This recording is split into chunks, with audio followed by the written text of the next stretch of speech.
Muito bem. Quem trouxe sua Bíblia, vamos abrir em 1 Coríntios capítulo 4. E vamos ler um versículo apenas. 1 Coríntios 4.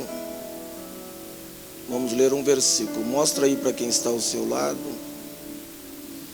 Mateus, Marcos, Lucas, João. E depois vem Atos, Romanos e 1 Coríntios.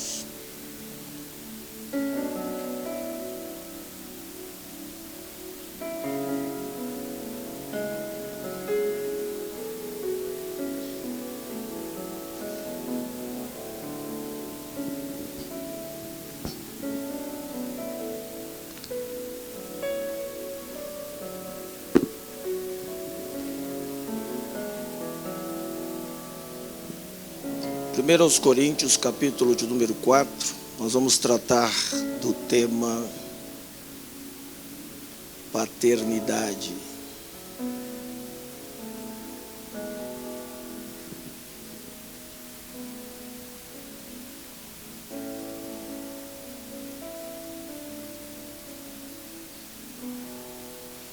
Eu quero ler o verso 15 com vocês, e diz assim: porque ainda que tivéssemos 10.000 aios, todavia não teríeis, contudo, muitos pais. Porque eu, pelo Evangelho, vos gerei em Cristo.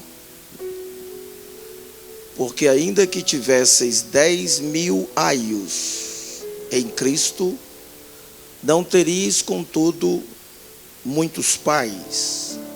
Porque eu, pelo Evangelho, vos gerei em Cristo. Vou repetir a terceira vez. Porque ainda que vocês tivessem 10.000 aios, não teríeis, contudo, muitos pais. Porque eu, pelo Evangelho, vos gerei em Cristo. A palavra aios, que às vezes é muito mal interpretada. Tem gente que fala: pastor, na Bíblia tem até tempero, tem aio e cebola. Aios significa babá, tutor, alguém que cuida da criança quando ela é muito pequena, mas que não é o pai, nem é a mãe, mas cuida às vezes até com mais tempo e com mais dedicação do que o pai. Leva para a escola, traz da escola, dá atenção, troca roupa, mas não é o pai.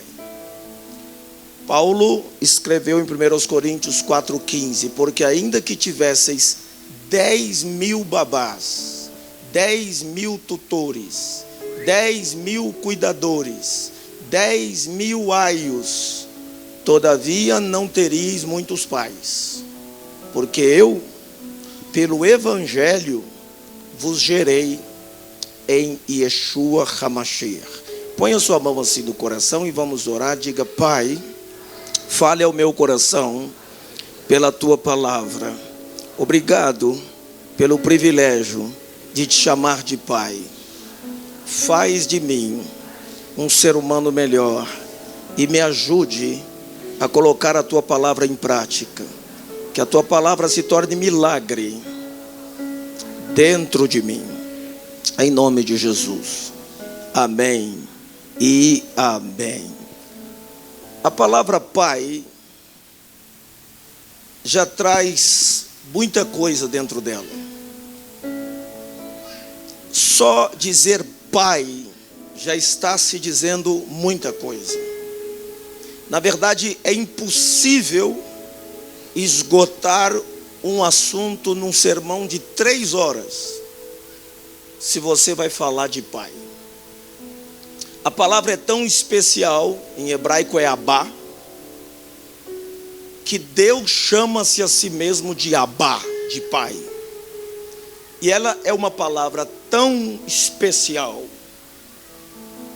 que nós podemos aqui hoje imaginarmos o desafio que é ser um pai. Por isso que José quis fugir de ser pai.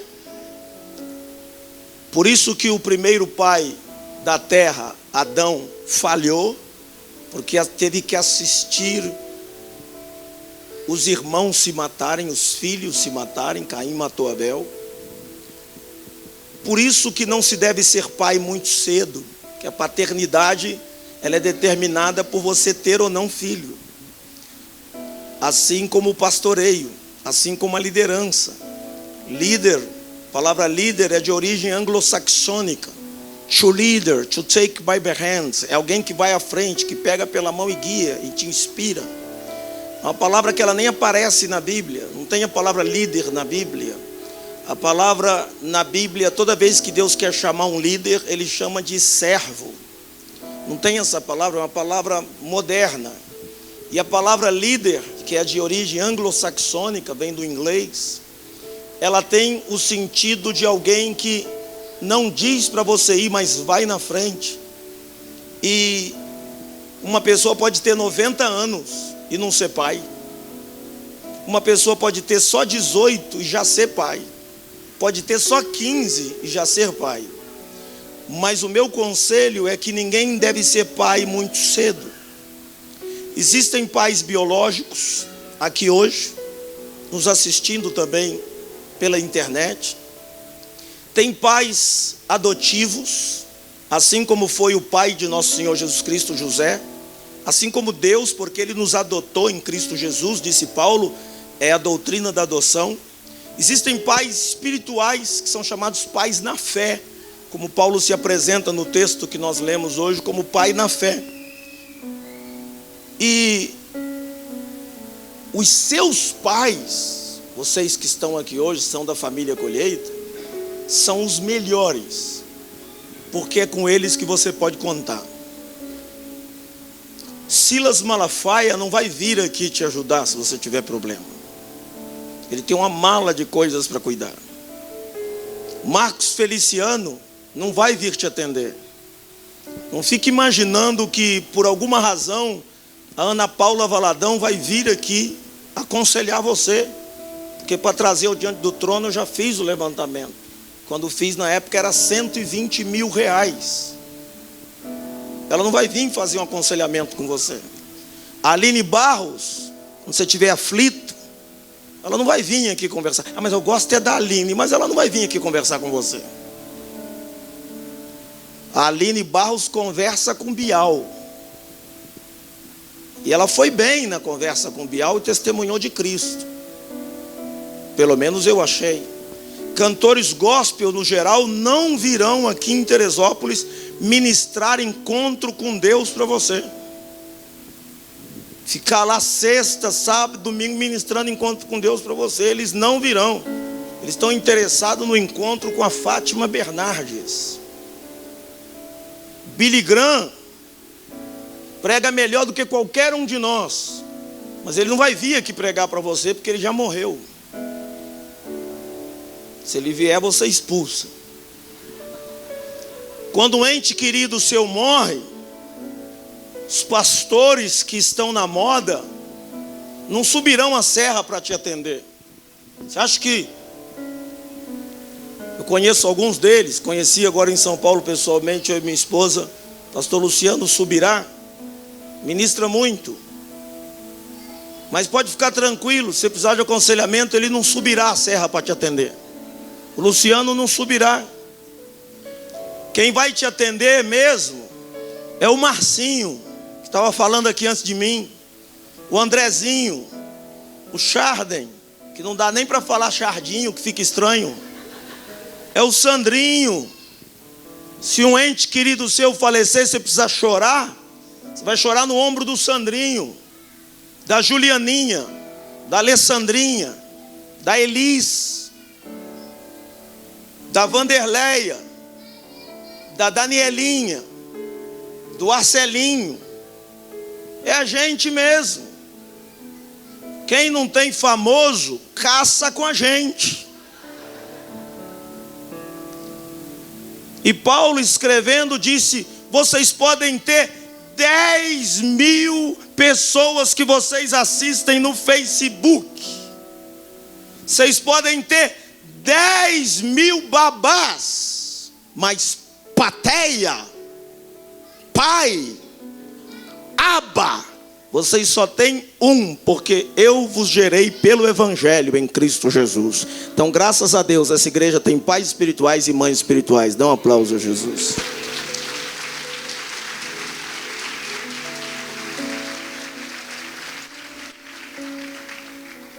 Três coisinhas, você vai para casa.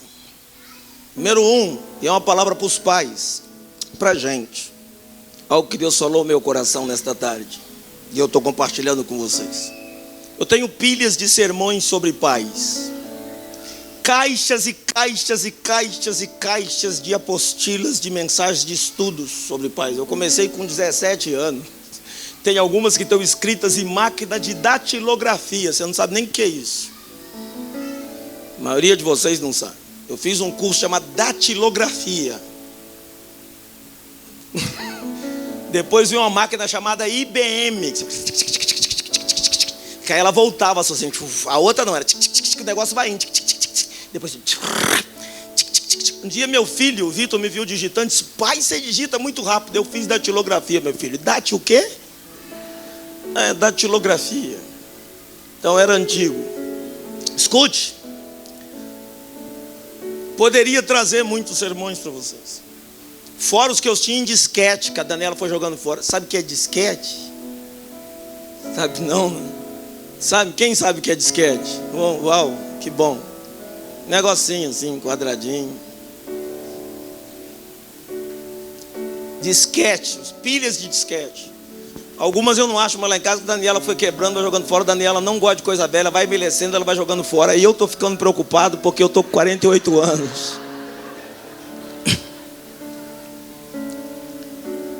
Ela não gosta, ela faz limpeza mesmo. Ela falou: ou você tira isso aí, ou quando você voltar, não está aí mais. E fora os que eu tenho agora, depois da nova tecnologia, em pendrive, nas máquinas. Poderia trazer para vocês. Mas eu falei para Deus: Senhor, o que o Senhor quer que fale para eles? Porque isso que é importante, saber o que Deus quer falar com você. Porque eu sou apenas um porta-voz. E aí Deus disse: filho, hoje você vai ministrar o coração dos pais. Porque quando se fala para os pais, se fala muito sobre a questão dos filhos. Um excelente pai. Os pais saem, às vezes, da reunião com um fardo no ombro maior do que entraram. E Deus disse para mim: você sabe que ser pai não é fácil. E a primeira coisa que eu quero deixar para você levar para casa é que um pai, se quiser ser um excelente pai, ele tem que se livrar da culpa. Se livre da culpa hoje à noite. Joga a culpa fora. Não serve para nada a culpa. O texto que nós lemos, capítulo de número 4, 1 Coríntios, Paulo diz no verso 15 que ele era pai. Mas nos versículos de 1 a 5, ele faz uma limpeza mental de todo o lixo da culpa. Ele diz que os homens nos considerem como ministros de Cristo e despenseiros dos mistérios de Deus. Além disso, o que se requer de um dispenseiro é que cada um seja encontrado fiel. Isso basta. Todavia, a mim, disse Paulo, muito pouco se me dá. Eu gosto dessa expressão de Paulo e eu a uso muito. Muito pouco se me dá. Na linguagem pós-moderna seria: estou me lixando, né, para vocês entenderem. Muito pouco se me dá. Ou então, como brinca meus filhos: nem ligo, tenho 10 reais e um monte de amigo. Então, não estou nem ligando, disse Paulo. Muito pouco se me dá de ser julgado por vocês aí de Corinto. Era uma igreja que não ajudava Paulo, não contribuía no ministério de Paulo, dava dor de cabeça para Paulo. E Paulo disse: recebi salário de outras igrejas para cuidar de vocês. E não estou falando isso para que vocês me deem nada, porque eu prefiro morrer do que me tirar essa glória, disse Paulo. Era uma igreja dificílima. Se essas igrejas hoje difícil, dá uma olhada na carta de Paulo aos Coríntios. Que igreja difícil era a igreja de Corinto. No capítulo número 1, Paulo disse que tinha uma briga das famílias. E ele chama os da família de Cloé, ali a partir do versículo número 5, que contou da confusão. No capítulo 2 eles se mostram meninos. No capítulo 3 se mostram criancinhas e carnais. No capítulo de número 4, eles têm conflitos interpessoais com questão de liderança. No capítulo número 5, Paulo fala que tinha gente dentro da igreja, irmãos, que estava dormindo com a sogra, dormindo com a mulher do pai. Paulo disse assim: nem entre os descrentes se vê isso que vocês estão fazendo, e vocês nem tiveram vergonha para tirar do meio de vocês quem cometeu esse tipo de pecado. Ele diz no verso 9: já escrevi a vocês por carta, e eu falo de novo, vocês não devem nem comer pizza na casa desse tipo de pessoa, que dizendo-se cristão, for fofoqueiro, maldizente, roubador, idólatra. Não estou falando dos do mundo, senão vocês teriam que sair do mundo. Capítulo de número 6, o apóstolo São Paulo tem que dar um estudo sobre santificação, porque eles não entendiam nada. No capítulo número 7, ele tem que ensinar os princípios de família. Ele diz no capítulo 7, quantas coisas que me escrevesse sobre família, gente. O homem que está casado, ele diz no versículo número 10, não deixe a esposa. No capítulo número 8, ele fala de pessoas que saíam da reunião cristã e iam para a magia negra e para a feitiçaria. No capítulo número 9, ele fala dos dons espirituais que estavam a balbúrdia na igreja. Eles usavam os dons como brincadeira. E Paulo diz, são muitos dons, mas o Espírito é o mesmo. E aí ele descreve os 3 tipos de cada fase de dons: dons de poder, dons de expressão. E ele, no capítulo número 10, fala sobre a idolatria que alguns crentes ainda tinham. No capítulo 11, ele tem que arrumar a Santa Ceia. Porque o pessoal tomava a Santa Ceia, mas quem era mais rico, que dava mais coisa, comia até passar mal e bebia até ficar bêbado. E os que chegavam depois não tinha mais nada. E Paulo diz, faz um lanche em casa. E no capítulo 11, a partir do verso 23, ele tem que explicar sobre essas coisas. No capítulo 14, ele ensina sobre o dom de línguas. No capítulo 15, ele desfaz a heresia que havia entre eles, de que o arrebatamento já tinha acontecido, e outros que diziam que os mortos não ressuscitam. E termina no capítulo 16. Depois tem que escrever uma segunda carta. Igreja difícil era de Corinto. E ele disse no verso 3: todavia muito pouco se me dá de ser julgado por vocês, ou por algum tribunal humano ou juízo humano. Nem eu a mim mesmo me julgo, disse Paulo. Olha aí, papai, nem eu me julgo. Verso 4: porque em nada me sinto culpado, mas nem por isso me considero justificado, pois quem me julga é Adonai, o Senhor. Portanto, nada julgueis antes do tempo, até que venha o Senhor, o qual trará à luz as coisas ocultas das trevas e manifestará os desígnios dos corações, e então cada um receberá de Deus o elogio que cada um merece. Olhem para a parábola do filho pródigo em Lucas capítulo número 15, versículos de 11 em diante. Olha que aquele pai foi um pai extraordinário. Olha na perspectiva do pai magoado. Ele foi um pai bondoso. Ser pai não é fácil. O inimigo trata de colocar situações para gerar culpa no coração do pai, para que quando você se levante para fazer a célula, para que quando você se levante para evangelizar alguém, para pregar, você se sinta culpado. O diabo vem e lhe diz, você não pode estar pregando. O diabo vem e lhe diz, você não pode estar fazendo célula. O diabo vem e lhe diz, você não pode estar evangelizando, porque você é um péssimo pai. Escute, se você como pai já fez tudo, como o pai do filho pródigo, não deve sentir-se culpado. Você deve entregar os seus filhos nas mãos de Deus. Às vezes o pai começa a dizer, o que eu fiz de errado? Eu sou um péssimo pai. Aí vem a culpa, e a culpa é esmagadora. Esse pai da parábola não teve que enfrentar um filho só, e teve que enfrentar 2 filhos. Versículo 25 diz que o filho mais velho também o peitou. E esse pai foi um exemplo de pai, por isso ele ficou tranquilo. Quando a sua consciência não lhe condena, você tem que ficar tranquilo. Não aceite a acusação do diabo. Um pai tem que ser sábio, mas para isso ele tem que ter um coração sarado. Um pai com coração sarado consegue sarar. Um pai com coração equilibrado consegue equilibrar. Um pai com coração perdoado consegue perdoar.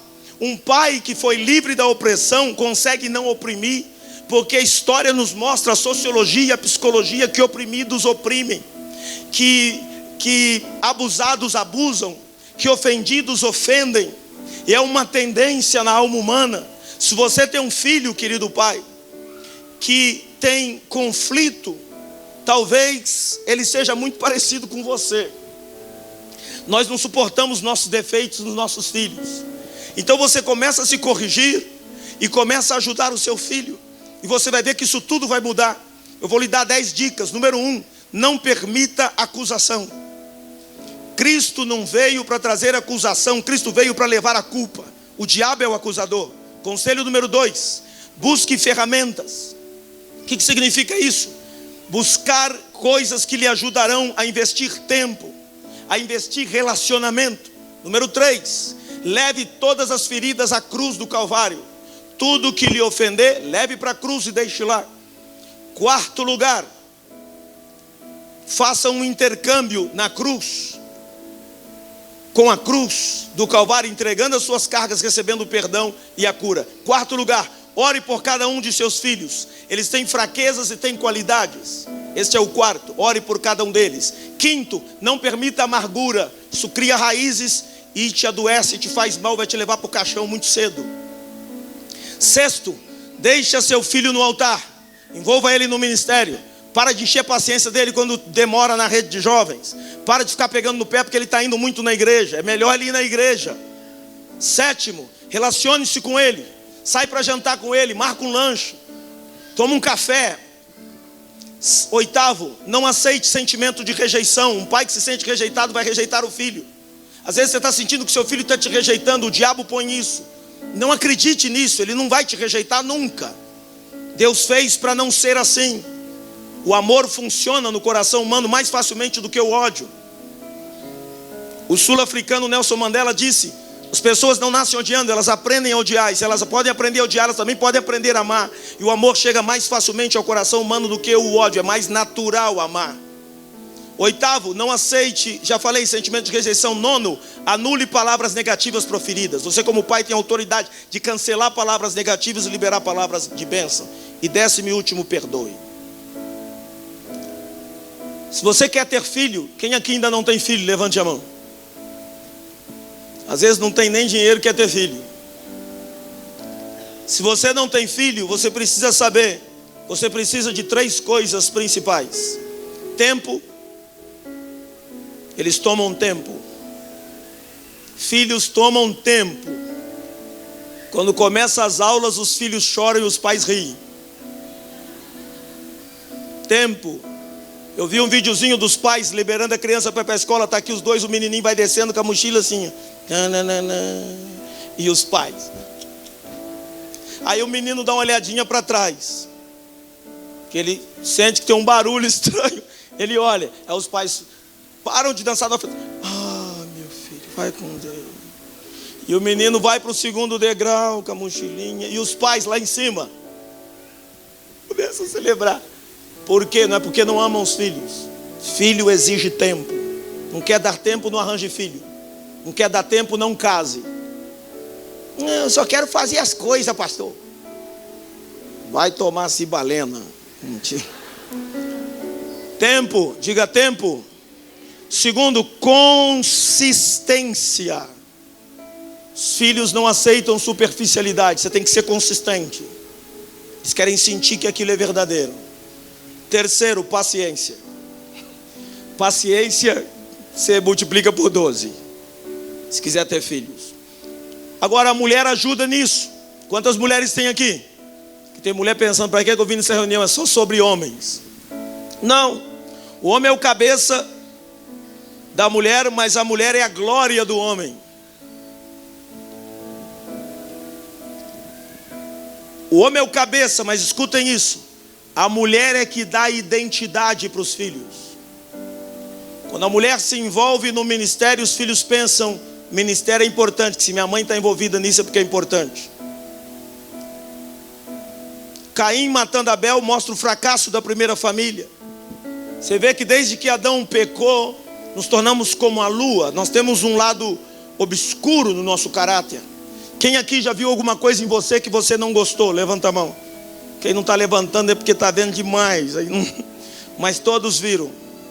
Reagimos mal quando nós vemos os nossos filhos, vemos nos nossos filhos sinais de pecado. Mas isso é da natureza humana, por causa da queda de Adão. Então ao invés de nós reagirmos mal, nós deveríamos fazer brilhar a luz de Cristo neles. Jesus pode mudar o seu DNA, posso ouvir amém? O código genético natural humano é tendente ao pecado, mas ele pode ser mudado, não pela força dos pais, não pelas palavras de intrigas da mãe, não por ofensas aos filhos, não pelas brigas, mas os filhos só podem ser mudados pelo poder que há no sangue de Jesus Cristo. E hoje nós vamos aplicar o sangue de Jesus sobre os nossos filhos, e todos eles servirão o Senhor, como diz Isaías 65. Quem crê diga amém. E só um minutinho, acho que vale a pena agora, dê um aplauso a Jesus. O restante a gente vai continuar refletindo.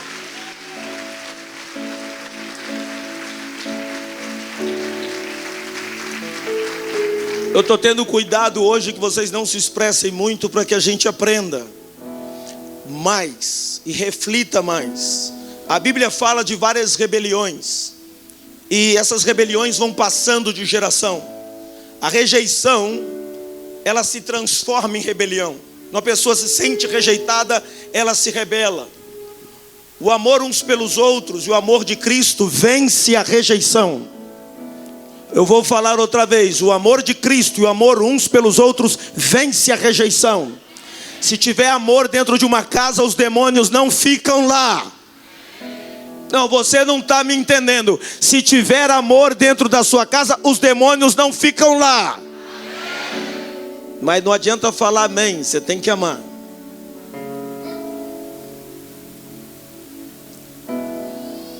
Você não precisa ser uma família perfeita,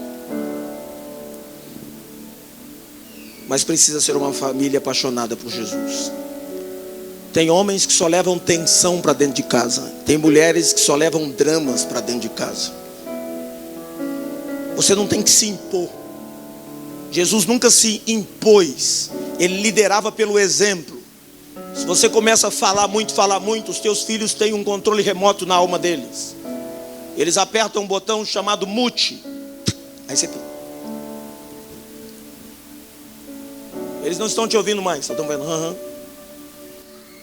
Mas quando você dá o exemplo, eles percebem, porque eles não são muito bons de ouvidos, mas são excelentes de visão. Se você sente que está perdendo os seus filhos, você precisa fazer alguma coisa para mudar isso. E o reino dos céus é um reino de sementes. Semeie pela sua família. Você já fez uma oferta pela sua família? Eu posso estar falando isso para a gente dar dinheiro. Hoje não tem mais oferta, já passou. Eu nem estava aqui, só cheguei na hora de entregar a minha. Então não estou falando para você fazer isso agora. Eu estou lhe ensinando um princípio. A disciplina é uma demonstração de amor. Às vezes o problema está na gente. Hoje você pode salvar seus filhos, e nenhum dos seus filhos vai para o inferno, em nome de Jesus. Segundo, um pai deve colocar-se na posição de autoridade paterna. Isso significa que ele tem a capacidade de saber aonde ele tem que estar e aonde o filho tem que estar. Olha o texto sagrado que Paulo disse. Paulo disse assim: e eu, irmãos, apliquei essas coisas, versículo 6, semelhante a mim, Apolo, por amor de vós. Agora vamos até o 15 que lemos no início. Para que em nós aprendais a não ir além do que está escrito, não vos soberbecendo a favor de um contra o outro. Verso 7. Porque quem te faz diferente? O que tens tu que não tenhas recebido? Às vezes temos que lembrar isso aos filhos. E se o recebestes, por que te orgulhas como se não tivesse recebido? Vocês já estão fartos? Já estão ricos. Paulo usa agora uma figura de linguagem chamada ironia. Vocês já estão reinando? Quem dera vocês estivessem reinando, porque a gente reinaria também, porque vocês são filhos, nós somos pais. Verso 9. Porque tenho para mim que Deus, a nós apóstolos, pôs por último como condenados à morte. Pois somos feitos espetáculos para o mundo, aos anjos e aos homens. Nós somos loucos por amor de Cristo. Vocês são sábios, nós somos os fraquinhos, vocês são os fortes. Vocês são ilustres, nós somos vil. Até esse presente hora sofremos fome e sede, estamos nus, recebemos bofetadas e não temos pousada certa, e nos afadigamos e trabalhamos com nossas próprias mãos. Somos injuriados e bendizemos, somos perseguidos e suportamos, somos blasfemados e rogamos. Até o presente tempo Temos chegado a ser como lixo deste mundo e como escória de todos. Verso 14, o penúltimo verso antes de terminar. E ele diz: não escreva estas coisas para vocês ficarem com vergonha, mas para chamar a atenção de vocês como meus filhos amados. Porque ainda que vocês tenham 10.000 babás, pai de vocês na fé que tem que chamar a atenção sou eu. Ou seja, o pai na posição de pai, filho na posição de filho, os ajudadores na posição de ajudadores. Às vezes os pais se colocam no mesmo nível dos filhos. Eu vejo pais discutindo com os filhos como se fosse coleguinha de escola. Lembre-se que ele não é o seu irmão, ele é seu filho. Você tem que moldá-lo. Antigamente o pai chegava no restaurante e dizia para a criança: você vai sentar aqui. O menino sentava. Agora a gente chega no restaurante com a criança e pergunta: meu filho, você quer sentar onde? Como é que uma criança de 7, 8 anos vai decidir o que ela vai fazer? Então nós descemos muito o nível. Precisamos colocar cada coisa no seu devido lugar. E isso é moldar os filhos. Isso é moldar o caráter da família. O pai da parábola trata cada um de uma maneira distinta. Por quê? Porque cada filho tem que ser moldado de um jeito. Nós não podemos discipular os filhos com a mesma disciplina. Uma coisa funciona para um, mas não funciona para o outro. O sangue de Jesus pode tirar toda a semente de rebeldia, e nós vamos aplicá-lo hoje. Quem concorda, diga amém. E por último, um pai deve ter equilíbrio para saber o momento da vara e o momento da mansidão.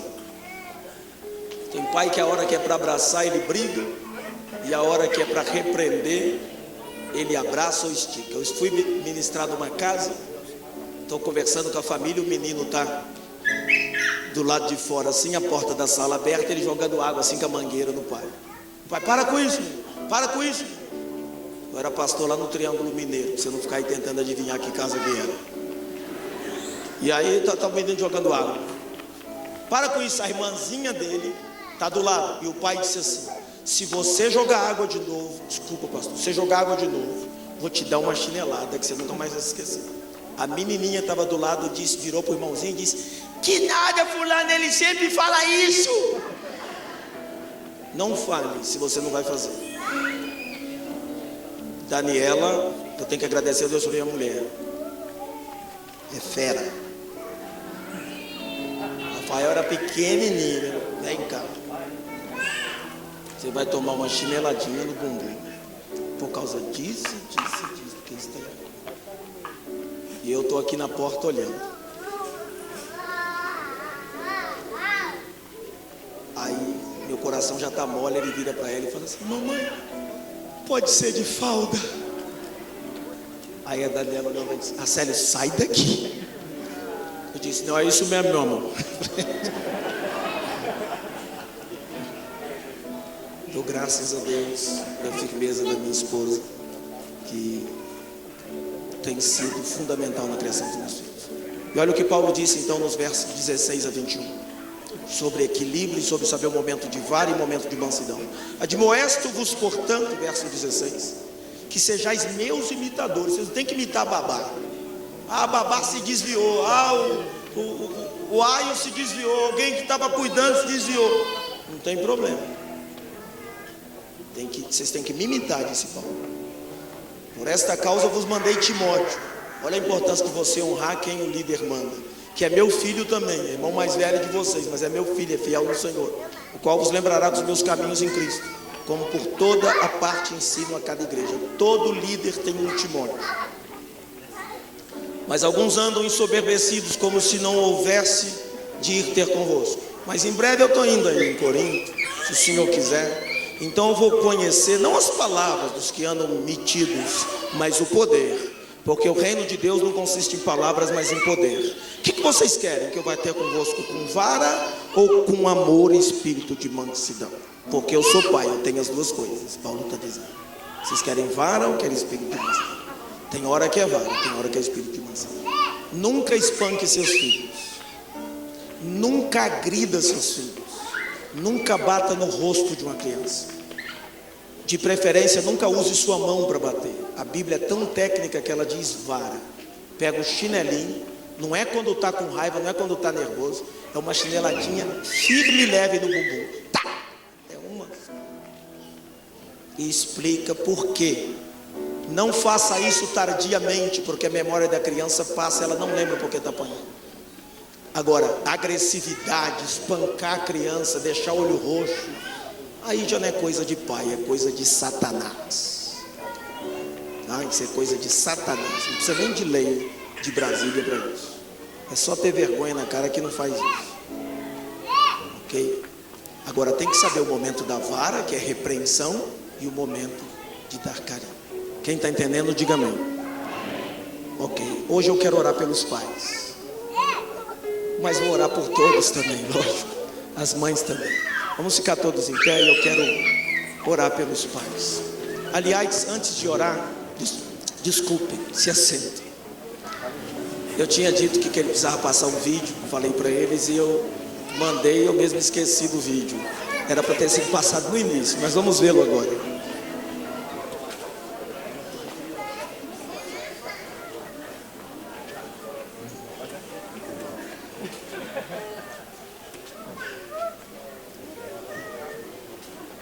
A história de meu pai.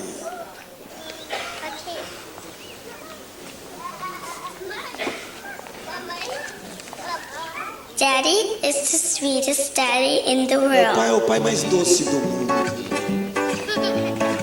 Daddy is the most Meu pai é o pai handsome, mais atraente que existe. É o mais the inteligente. smartest,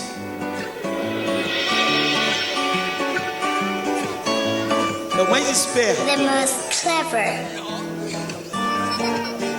the kindest, É o pai mais generoso. he is my Superman. Meu pai é meu super-homem. Daddy wants me to do well Meu pai at quer que eu vá bem school. na escola. Daddy is just great. Meu pai é but genial. Mas he lies. meu pai mente.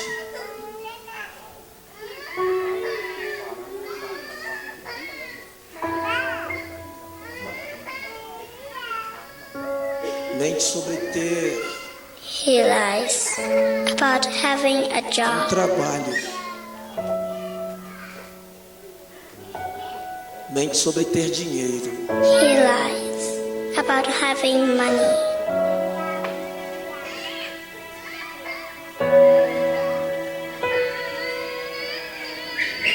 He lies that he's not tired. Mente ao dizer que não está cansado. He lies that he's not hungry. Mente que está sem fome. He lies that we have everything. Mente sobre termos tudo.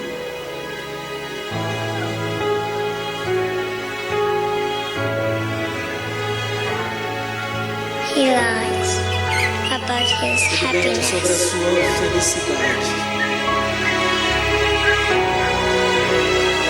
He lies because of me. Meu papai mente.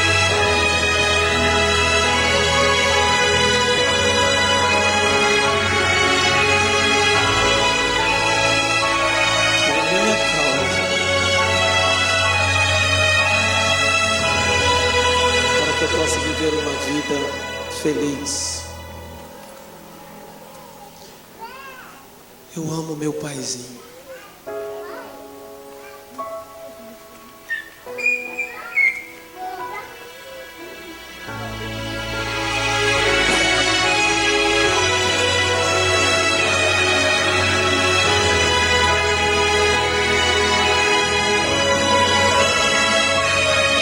Tá bom? Obrigado. Futuro de uma criança vale qualquer sacrifício. A gente não é, já que eu falei a gente, agora eu tenho que colocar tudo no singular. A gente não é o pai perfeito. Nós não somos os pais perfeitos. Nós falhamos, mas somos pais. Qualquer mulher que pode fazer um filho, Mas para cuidar dele tem que ser pai, né? Ser pai é um desafio do tamanho de Deus. Então só Ele que pode ajudar a gente. Eu perdi o meu pai tem pouco tempo. Mas eu sempre vi meu pai como um herói. Eu me lembro como se fosse agora. 4 homens tentando descer com uma geladeira pela escada para entregar para minha mãe. 4 homens. Eu lembro que a geladeira era vermelha, de ferro, pesada, não como as de hoje. E meu pai viu que eles estavam aguentando e disse: deixa comigo. Pegou a geladeira, sozinho. Chegou na cozinha da minha mãe, jogou. Diz que desmontou tudo por dentro. E eu olhando assim: uau, meu pai é o cara.